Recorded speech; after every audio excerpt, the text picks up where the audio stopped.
quorum 啦，係而家開始。Members will form the quorum. Let's resume. Right, we are on part 4. Kenneth. Thank you, Chairman. I think we should be able to complete our hearing this morning. So, Kenneth, yes, part 4, performance reporting. How do we communicate our improvements or performance to the public? I've got 3 questions for this part, and this is a relatively shorter part. May I refer you to para 4.11. 4.11. Room for improvement in performance reporting in CORs.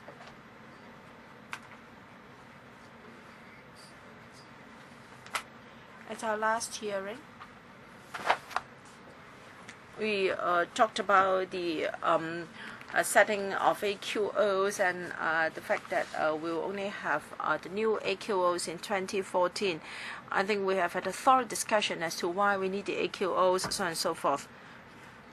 There is a recommendation by the audit here, and now I'm still referring to para 4.11, and it suggested that the EDP and ENB should set time targets with milestones for achieving the AQOs. 2 more lines further down. Audit considers that the EPD also needs to include in the CORs time targets for achieving the AQOs and progress of achieving the targets. Well, let's not talk about the standards for 2014 AQOs. At the last meeting, we were told by the Bureau that the targets of 2014 AQOs can only be attained in 2020. And the audit is saying that every now and then, or in the interim, the Bureau should let the public know what are the time targets for achieving the AQOs and also the progress of achieving the targets. Any response from the administration, please? Mr. MOK? Thank you, Chairman.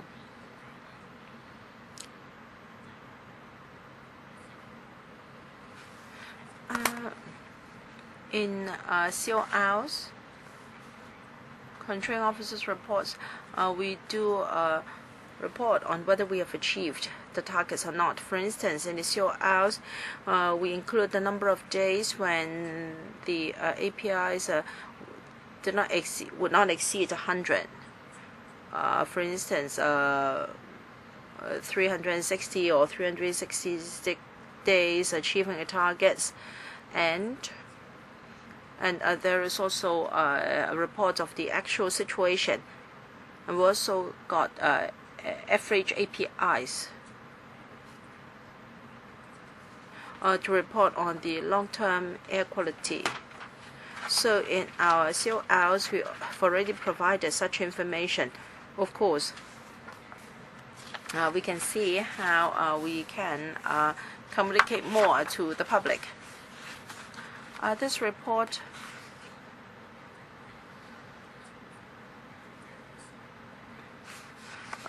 talked about reporting the air situation, air quality to the public. Other than the CORs, on our website, every year we have an air quality report. Not just to report the air condition for the reporting year, we will also report on the trend of air pollution for all individual pollutants. And we'll also report on the general situation and also our achievements of the overall targets. So on our website, we've got such information.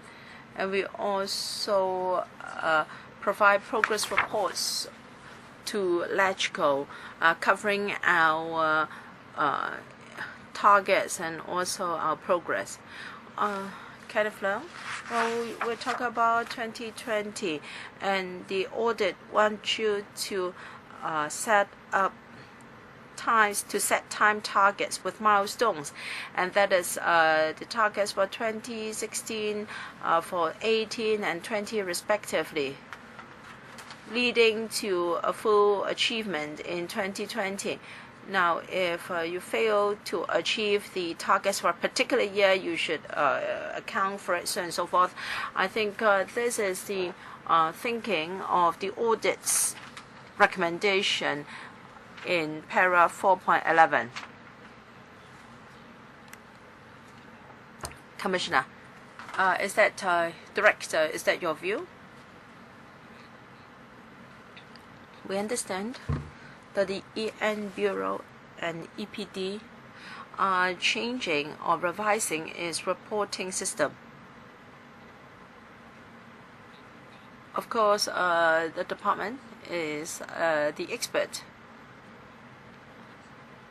and we hope that in reviewing its reporting system, the department would consider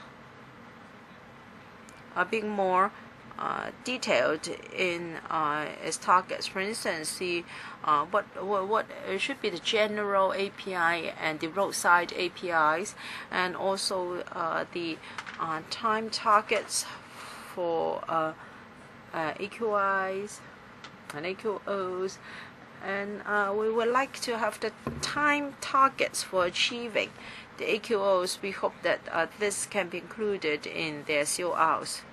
I understand that the department has very proactively included some information in their website for public information.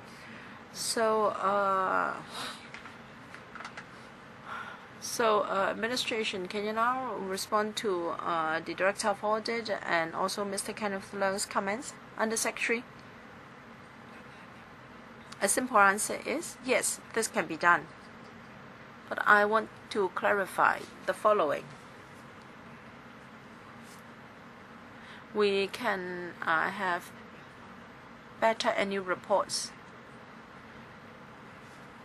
in the light of the conditions observed in the previous year, making it possible for us to achieve the targets or being unable to meet the targets. This audit report has given us the following task, and that is to ask the EPD and ENB to play the role of an activist in air quality.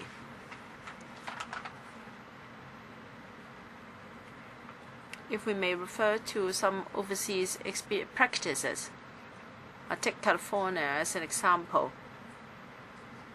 They have their own California Air Resources Board, which is the world authority in dealing with air pollution, where they are very activist in their style. They are certainly not passive. They always take a proactive role. And the audit would like us to explain the reasons why we have exceedances. Now, this is a direction for us. Now, we have to explain why we have failed, and we have to tell the public what we're going to do, and we should adopt more reader-friendly ways to report our performance in our website. I think this is what the director wants. If that's the case, then we will be more activist in our work. And members will ask about our relationship with other bureaus or departments, and this role will become more obvious. All right, Mr. Kenneth Leung would like you to set targets. Your answer is yes. So you said you can, but are you going to do it? And I think you've been very positive in elaborating your role, and I think you've been positive in answering Mr. Leung's question, but you have not actually tell us whether you are going to do it or not. If yes, how? Kenneth, yes, your interpretation is correct. Yes, perhaps we haven't come to how we are going to do it. I don't know whether Anissa would like to supplement. Thank you, Chairman. In CORs, well, of course, we want to achieve the targets throughout the year. The actual performance for this year and the expected performance are shown on our website. The audit report would like us to set time targets for achieving the new objectives when we have new policies and measures. As the Secretary said, now if our cooperation of Guangdong has made it possible for us to achieve the targets for 2020, and if we can complete or carry out all the measures set in the report, then we in general hope that by 2020 we're able to achieve the new AQOs. If the AQOs are adopted as our standards, then in our CORs we will express our extent of compliance for each year. We'll also report the progress of the introduction of measures in the CORs. I think this will enhance the transparency and will then enable LegCo to be better able to monitor the effectiveness of various measures and also the performance of air quality in that particular year. Thank you. The Director of Audit has got some targets for you, and Mr. Kenneth Leung would like to know your timetable and roadmap. All right, 2020 is the goal. Do you have interim targets for us so we can measure your progress? Because you can only achieve the final targets if you can comply with the time targets. Now, if you fail to achieve your interim targets and yet you say that you can achieve the final targets in 2020, this is rather strange. Mr. Wong, I believe our improvement measures should be helpful in improving air quality. If you may refer to Appendix C, we have different improvement measures. For instance, by increasing the ratio of natural gas in local electricity generation to 50%, and we believe we will be able to achieve that in 2020, and we will of course give you a report every year, but can we have specific targets for 2015 or for specific years? Well, you know, there are a host of factors at play, including our improvement measures, the climate for the particular year, and also regional influence. We do want to report to the relevant panel our performance every year on a regular basis, and for all improvement measures, air quality improvement measures, we will report together with the state of our air quality. Mr. Kenneth Leung, so if all 22 improvement measures in Appendix C are implemented, is it that we can certainly meet the 2014 AQOs? Is that what you're saying? Yes, Permanent Secretary. Chairman, in fact, we did explain in great detail at the last hearing that the local air quality was affected by two main factors, local emissions as well as regional emissions. And last time we gave detailed explanations concerning particulates and ozone. With regard to the Guangdong Hong Kong cooperation framework, the targets for 2020 and also the 22 measures, we should be able to achieve our target by 2020 with regard to the general monitoring stations. And what about the roadside monitoring stations? Does it mean that at roadside stations you will not be able to achieve the targets? Why is it that you're not strengthening your efforts? to reduce emission. Under Secretary. Now, in each city, there are bound to be very busy areas. They are called black spots. Okay. So we may be able to achieve the objectives in areas other than the black spots, but not the black spots. Now, so in some cities in Europe, they have huge pedestrian precincts because these are precisely where the black spots are. And so, concerning planning and traffic management, we'll have to come up with some major proposals if we want to really achieve the objectives, and that's why that it's really an interdepartmental initiative. Kenneth, I believe I and Wong Yok-man agree that the entire Causeway Bay or Mong Kok should be turned into a big pedestrian precinct. All right, back to your questions. Yes, Chairman, I would like to now refer to paragraph 4.14.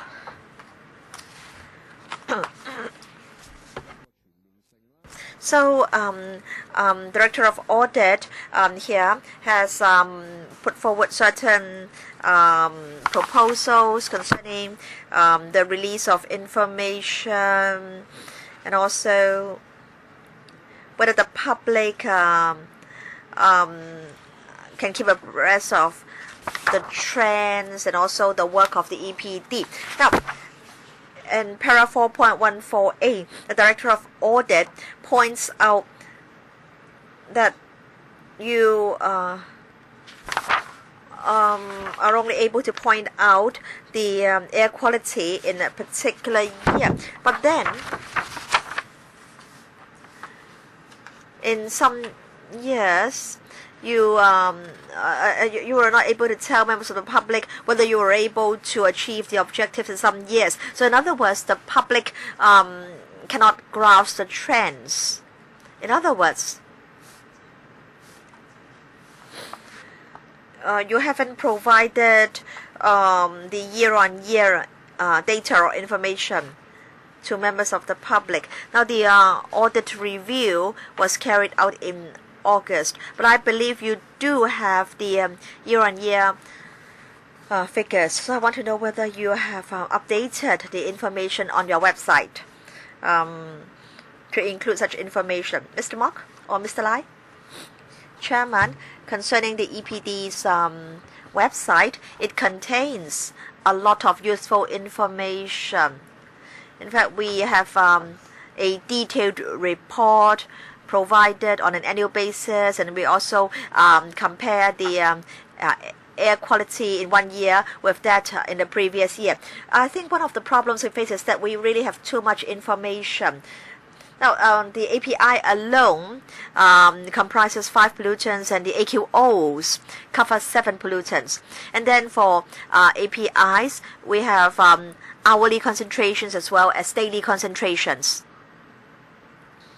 So we are now attempting to simplify very complex information into simple information, easily understood by the public. So if you go to the EPD's website, if you look at air quality data, you will find all the reports, the full reports, and you'll also see some graphs. Now, for example, we have graphs showing the 6 major air pollutants, the concentration trends of these pollutants since the 1990s, and how the indexes compared with the objectives.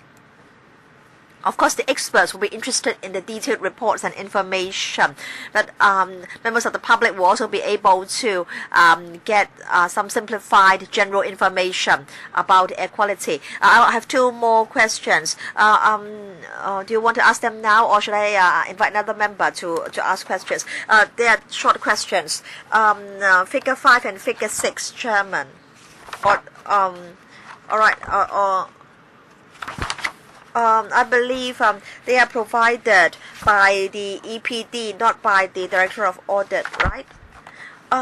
Chairman, we produced the figures based on data from the EPD. They were not difficult to prepare. I just want to know whether the information contained in figures 5 and 6 is available on the EPD's website. Mr. Lai, these are merely objective data and figures, and we can, of course, provide the information on the on our website. Alan. Now, there are some objective facts which can't be found on the relevant websites. But of course, now we have the Director of Audit's report, and we now have access to this to such data. We're talking about the websites of the Transport Department, the Marine Department, and the Transport Department, and you can see in this report, figure 5, figure 6, and some other information which can't be found in the websites of the relevant departments. Perhaps you can look at page 42 of the Chinese version, Roman letters 1, 2, 3. I think the public do have the right to know. Now, this audit report represents an external audit or assessment, but I believe you do carry out internal audits as well. Perhaps you can tell me whether you have internal audits. If the answer is yes, of course, if you say no, that would be quite outrageous. But if it's no, if it's yes, I beg your pardon, then I want to know how you release such information on your website. And with regard to the two tables, 4.14a and also 4.14b, pages 47 to 49 of the English version, from 2007 till August 2012, the website or the data on the website were not updated. So was it that you did not collect the information, you did not analyze the information, or was it that you did collect and analyze the information, but the analysis was not made public? Mr. MOK. Yes, Chairman, concerning information on air quality. At the moment, the presentation of the information is not well organized, and as a result, the public may not be able to find the data that they want. For example, we have the annual report on our website, but of course it's a very detailed report, and it's difficult for members of the public to find the section or the data that they need. And then the emission checklist or inventory. In the past few years, we commissioned UST to carry out a study for us on emission from marine vessels.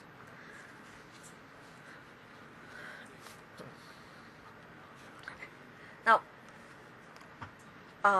it used to be our understanding that when marine vessels entered the harbor and were at berth, they would switch to low sulfur fuel. But then we discovered that that might not always be the case, and so we commissioned the UST to carry out a study for us. And because of the study, we also updated our emission inventory. So we didn't update the figures in after 2007 because we needed to wait for the report of the UST, and also we had to wait for the various figures. And then concerning vehicle emissions, we also conducted a major study. We had some equipment to measure vehicular emissions. So we provided the inventory, and we also tried to do the updating. Alan.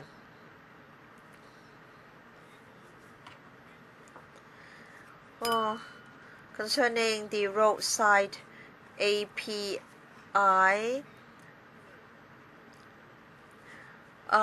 was it that the last term of government didn't want the public to know that the roadside API kept going up, and there was no sign of abatement? Mr. MOK? Now concerning the APIs and also the air pollutant emission inventory, I want to say that our approach is to be as transparent as possible. When we identify inadequacies, we get try to get help. For example, we asked the UST to carry out a study for us on marine vessel emissions. So we are keen to keep our information updated. And in fact, in October this year, we made public the inventory, and in fact, it was updated. Permanent Secretary. Now, in fact, we are highly transparent as to whether we can achieve the objectives and targets. In fact, in the annual COR, we state very clearly whether we are able to achieve the objectives. And you can see in Appendix E that we have many measures to combat vehicular emissions. We received recommendations from studies, and for every measure which requires funding, we come to LegCo. For example, remote testing and measurement for LPG vehicles, and so on and so forth.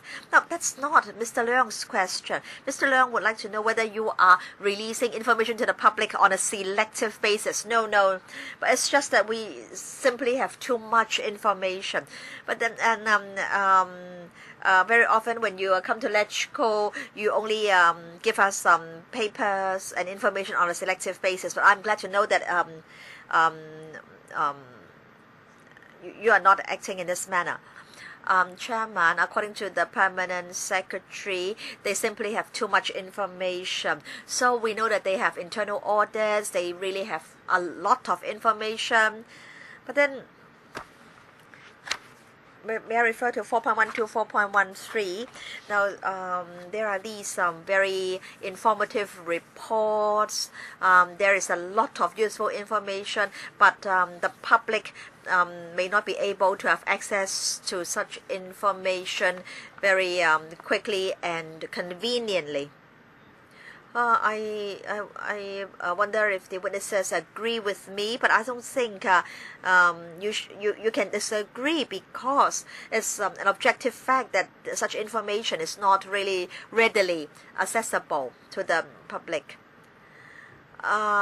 We're glad that in this term of government we have two experts to be the secretary and the undersecretary for the environment. Now, before the undersecretary joined the government, she had done a lot of studies outside the government.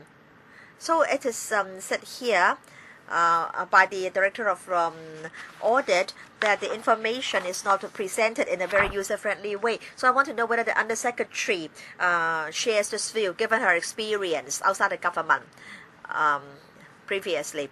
Now, I used to work in a research institute. We did a lot of studies on air quality. So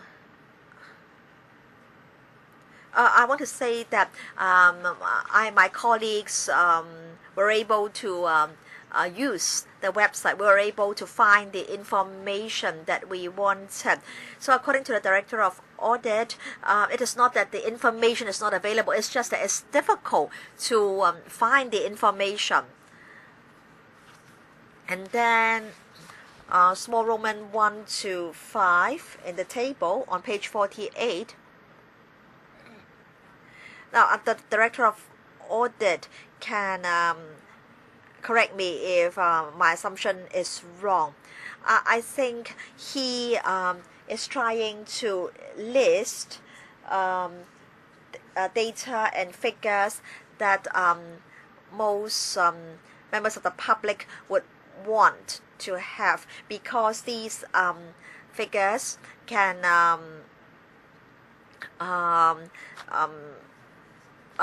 make the government accountable to the public. But I want to say that in fact these data, such information is available. It's just that they may not be very easy to find. And then the Director of Audit has told us about information which can make the public easily understand the work of the government. So we were able to do it now. The Director of Audit has shown us what information the public need most to assess the performance of the EPD. So looking forward, we should ask whether a more activist EPD should do in terms of the figures, presentation of the figures, and the design of the format of presentation. NGOs study the government's figures, and then they come up with attractive designs so that you understand the situation at a glance. I think the government should learn from the NGOs. So concerning the data, the description, the presentation, we should try to make all these as user-friendly as possible. Christine, you said the NGOs use government figures. I thought that the NGOs try to find their own figures. No, if they merely use government figures, why is it that we have so many NGOs coming up with so many different studies? So have I understood you wrongly? Well, let me say it again. Well, at that time, did your NGO do that? Well, you don't have to answer my question. You said that the administration had given us a lot of data, and it's not necessary for NGOs to provide figures as well. So what about the universities? What I mean is that for electrical members, is the only source of data the government? Well, the government has got a lot of data. And as I said just now, the government's monitoring stations did not just measure the 7 pollutants. The universities and those institutions that carry out in-depth studies would definitely make use of government data which are most comprehensive and authoritative. NGOs may not carry out in-depth studies. What do? They also look at government data, and then they simplify government data such that the general public will find it easier to understand. You see, when NGOs talk to the media, they'll say that given this time, we've not attained our targets, and they also presented figures and charts to the public. Where came their data? Usually from the government, and sometimes they carry out their own measurements. In the past, I collaborated with the HKUST, which had a van that could travel on the roads and took measurements as the van traveled. And of course, after obtaining the data, we can analyze the data. Well, the government views such data as supplementary. Well, that's not wrong. there are also even simpler studies which may not be very accurate. For example, schools may ask their students to carry devices and walk along the roads and take measurements. The measurements may not be very accurate, but they can also obtain data and publish reports. Alan? Well, one simple final question. Just now the Undersecretary mentioned something that I asked about in the first session. In the last term of the SARG, when the Civic Party suggested that we should change to Euro 5 buses, Ms. Eva Chang said that it was Mr. Edward Yao, Secretary for the Environment, that should make the decision. So I'd like to know whether it should be Professor Anthony Leung or Professor Wong Tam Sing to make a decision. If there's a conflict between them, who will make a final decision in order to strike a balance? Christine? Well, if my answer is not complete, I would ask my colleagues to supplement. Well, we won't harm you. Well, I want my remarks to be accurate. Now you can see that the letter 22 initiatives, as well as the table at the end of the report.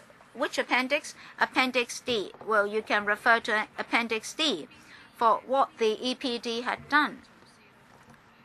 Now, you can see which measures can be controlled by the Environment Bureau. For vehicular emission, by changing to cleaner fuel and better models, we can do promotion. Well, just now you asked about different indicators. You asked, after doing all these, by how much roadside emission could be reduced. Now we'll do our own calculation.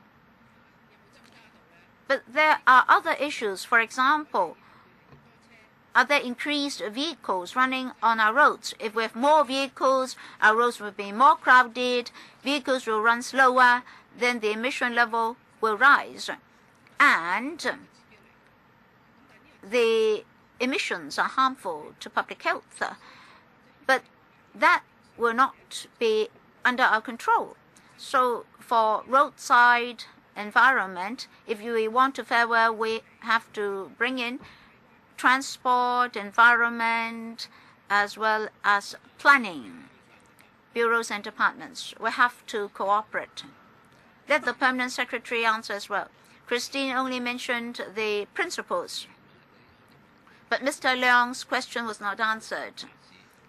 That's a specific question about Euro 5 bus. During the last term, the two bureaus passed the buck between themselves. So the question now is, which bureau is responsible? If there's a problem, which bureau will make the decision? Last term you're here, this term you're here. Well, civil servants will continue to be here. So it's there's an advantage of civil servants. Now, for any policy, it's very difficult to have just one bureau to make the decision. Environment is just one example. The audit report is very comprehensive. The main pollutants are from different sources. And of course, traffic and transport is one major source. We have to attach importance to air quality and other environmental factors.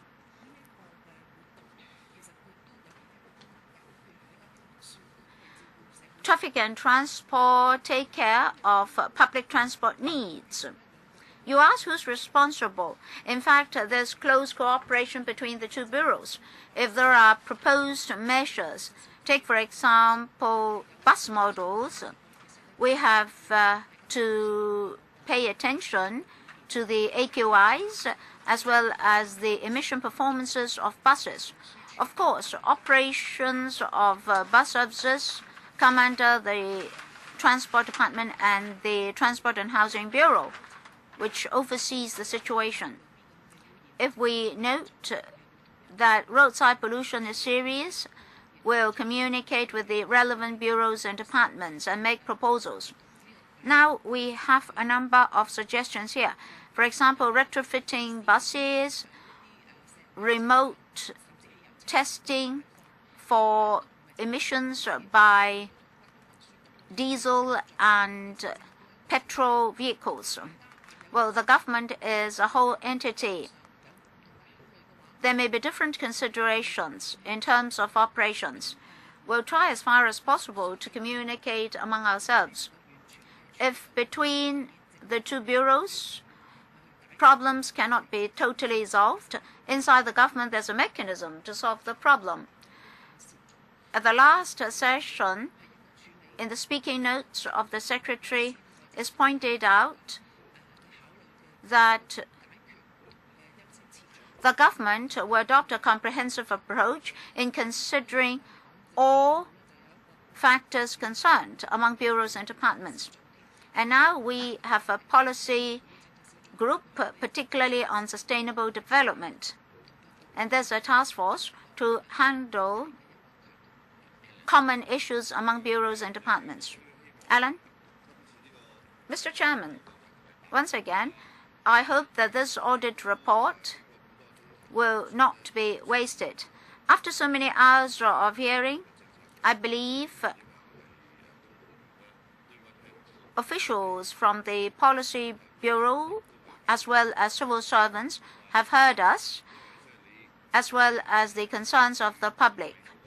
You breathe air into your lungs.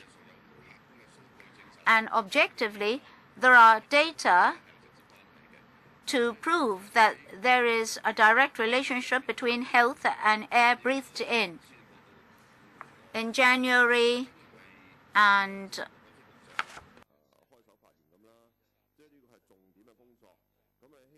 March, we'll have the policy address and the budget respectively. In setting priorities, and if there is a need to set priorities among bureaus, I hope that the Environment Bureau will be given the resources to improve our environment, in particular, air quality by the roadside. That's all I want to say, Chairman. Yukman? Mr. Chairman, well, this chapter is actually the conclusion. Just now, many members have expressed their views. The audit report contains some recommendations, as well as analyses after the investigation. Well, as usual, the audit report is fair and objective. It's based on facts. They analyzed facts in order to attain improvement. At the beginning of the hearing, the Bureau mentioned policy coordination among different bureaus. The report also emphasizes that we're mainly on Transport Department, Marine Department, and EPD.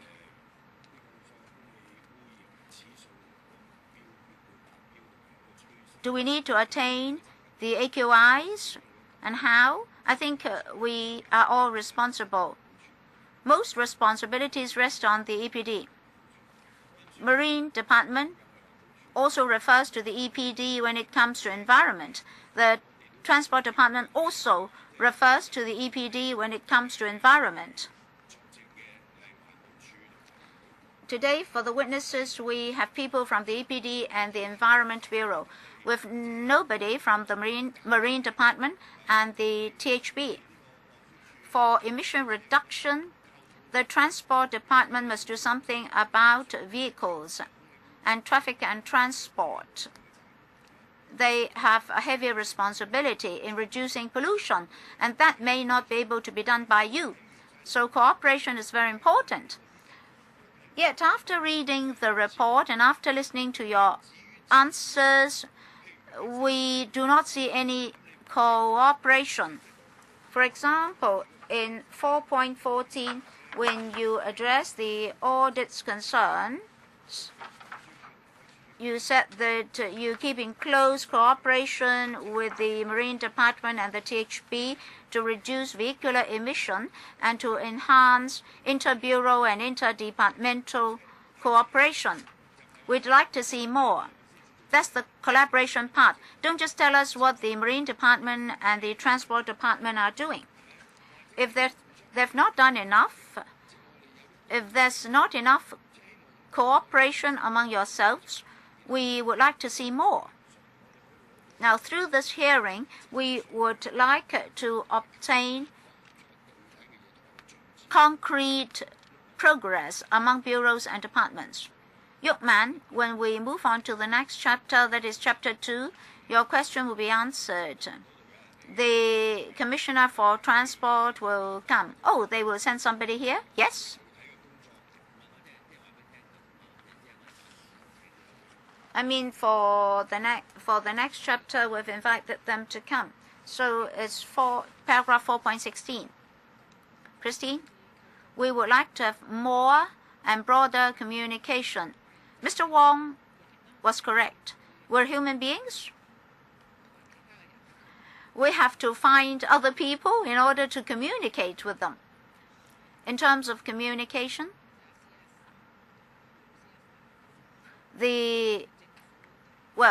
Mrs. Carrie Lam, the former Chief Secretary of Administration, made some remarks, and I think we should accept criticisms. In terms of environment, we would like to adopt a more active approach in finding people to communicate with us. We've lined up meetings to target vehicles and marine vessels. Perhaps sometimes we have a vested interest in the work of somebody else. So we have to be more positive and active. For example, bus route rationalization. That comes under transport. But how should we talk to the local communities? What about emission reduction? How should we present our case to make us more convincing? So I would see how we can deepen our participation. Well, for transport, we know that buses are asking for fare increases, which will be higher than the inflation rate. They will tell us that they are to use many more such buses, so the costs will rise. So members of the public are miserable. On the one hand, they have to pay expensive fares as a result of emission reduction. On the other hand, they have to take care of their own health. Well, they're talking about higher costs and higher expenses. So they're asking for fare increases. So you're trying to pass on the additional costs to the general public. Any more comments, Yukman? Well, thank you very much for your concern about their concerns. Kenneth, can you wrap up this chapter? Thank you, Mr. Chairman. Today, we discussed chapters 3 and 4. Some members are concerned about our AQIs. We have been attaining these indicators or objectives, AQOs, since 1995. So that's our major concern. And what about the future components of the AQIs? I hope that the Bureau will be able to give us a timetable and route map as soon as possible. In particular, we would like to receive the report of the consultancy. And then there are other technical issues that we had discussed, and these will be reflected in our report. And then there are two major points about air pollution warnings. What will they mean to the general public? We would like the Bureau to do it more specifically and forcefully.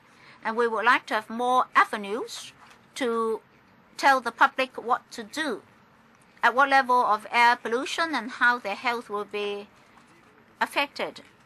As for information reporting,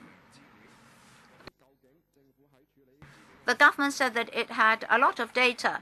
Did the government screen those data? When disseminating the data,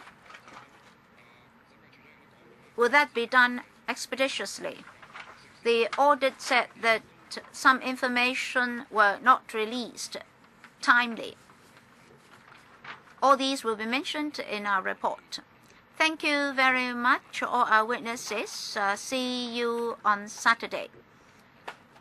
We'll have an internal meeting at 2:30 p.m. Thank you. Thank you very much. Thank you, David, and your colleagues.